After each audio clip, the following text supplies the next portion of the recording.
This episode of ETC is brought to you by iZombie, the new genre-bending zomcom from the brains behind Veronica Mars. Series premiere tonight at 9/8 Central on the CW. What's up, guys? Welcome back to another episode of Tech Tuesday. We're talking about more VR stuff, obviously. Of course. When will we ever stop? No, never. never. Because it's the future. And for a technology that barely even exists on the consumer level yet, the hype around VR has pretty much been at an all-time high these last few months.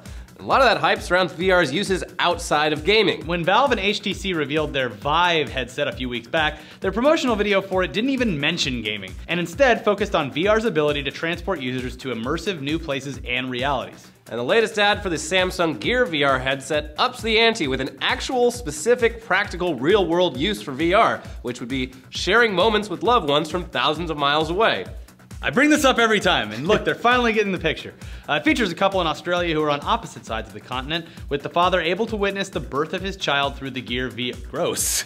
Through the Gear VR. Well, I don't think he's like inside her cooch, but... Well, I mean, whatever. He gets to interact with his wife and mother-in-law in the hospital room. Why aren't you here? That's the mother-in-law the whole time, just scolding him. They never really explain why he isn't there. They're like, well, he's a businessman. He had to go for work. He's a businessman. He can't be there all the time. Anyway, it's an ad designed to pull at your heartstrings, obviously, but it's a pretty big step forward for showing average people that this new wave of virtual reality isn't just for playing games. I mean, we've said it before every time the topic comes up, but I mean, imagine being able to be on stage at a huge music festival, or riding around inside of a NASCAR, or looking out the window of the International Space Station.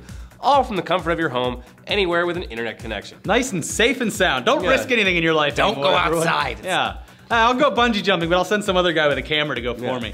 But anyways, the folks at YouTube certainly see the potential, which is why they've opened up the site to 360-degree video uploads. They launched this new feature with 6 new videos from different creators showing off the possibilities that it could be used for. Yeah, there's a video from the Tomorrowland EDM Festival that puts you in the crowd, on stage, and in the camping areas. Where all the drugs happen. Yeah.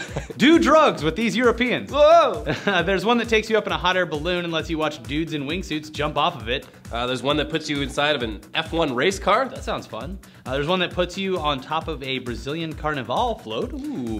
Then there's even a very annoying orange one that puts you in the audience of an annoying orange talk show or some shit. Okay. These videos were all clearly curated to show off the various different applications for 360-degree video on YouTube. Right now, shooting and uploading 360-degree video to YouTube requires a lot of know-how, but YouTube has provided some specs for creators and is working with 360-degree camera companies to come up with format solutions that would make the upload process a lot smoother.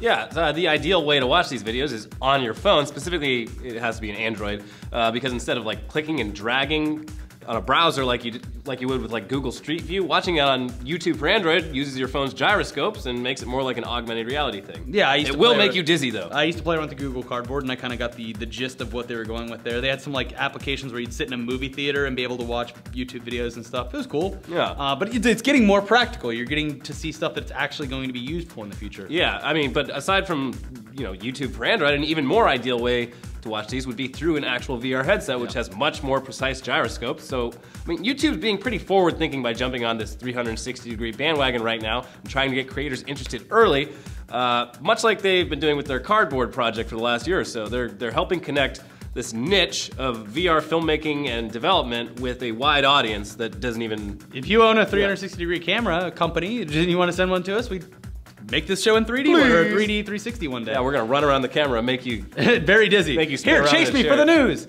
But moving on, South by Southwest is currently going down over in beautiful Austin, Texas, and we're not there. God damn it. But anyway, South by is always a cool mix of technology and the arts, and the marketing team behind the upcoming sci-fi thriller Ex Machina? Sure. Decided that the best way to market their movie to South by attendees was to troll horny convention goers with a fake Tinder profile. Yeah, if you're not aware of Ex Machina, it's basically about a guy interacting with a beautiful, humanoid female robot who's the world's first true artificial intelligence. Lots of AI movies coming out. Of course, sexual tension between man and machine comes into play a lot. Apparently that doesn't happen in Chappie. Well, Chappie doesn't fuck? Yeah, Chappie has a penis? Chappie can fuck? So it makes sense that the film's marketing team made a fake Tinder profile using the AI actress's photos and then had someone, I don't know, an intern or whatever, converse with all the profile's matches as if they were a robot. I bet they were like some ripe pickings for creepy text in there, for sure. The drunk, horny dudes at a South by. I don't care if you're a robot. Just throw my dick. Anyway, someone sent Adweek screenshots of one of her Tinder conversations, and it's basically Ava, that's the character's name, asking a lot of questions about love and attraction, and then directing the guy to her Instagram account, which ends up being a promo account for the movie, and then the guy gets really embarrassed probably in his hotel room alone with his pants down. So, I mean, great marketing, but it's also kind of on the same level as all the like porn accounts that are clogging up Tinder. Yeah. And the lesson here is just don't believe anything about anyone you meet on the internet. Yeah. You should already know that, should though. know, yeah, though. The movie does look good. I want to see it. It's getting great reviews. Yeah, the trailer looks was real amazing. creepy. But robotics isn't just about breaking dudes' hearts. Last week, Tony Stark himself, or rather Robert Downey Jr. in character, presented a 3D printed bionic Iron Man arm to a 7-year-old boy who was born with a partially developed right arm. The video was part of Microsoft's The Collective project and featured the work of Limbitless Solutions. You get that? Limitless Limbs. It's a company that uses 3D printing technology to make affordable prosthetic limbs for kids. Yeah, it's great seeing RDJ take time away from being richer than God to help a cause like this.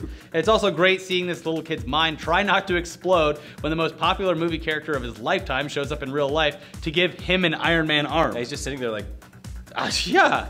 But while helping disabled kids overcome obstacles is a very noble and important use for 3D printing technology, we're gonna close out this Tech Tuesday with some really dumb tech that no one needs. Yeah. Yep, that there is PancakeBot, the world's first pancake printer. We did it! We did it, guys! We're printing pancakes now. Congratulations. And yes, the Kickstarter has already raised $187,000, well over its $50,000 goal.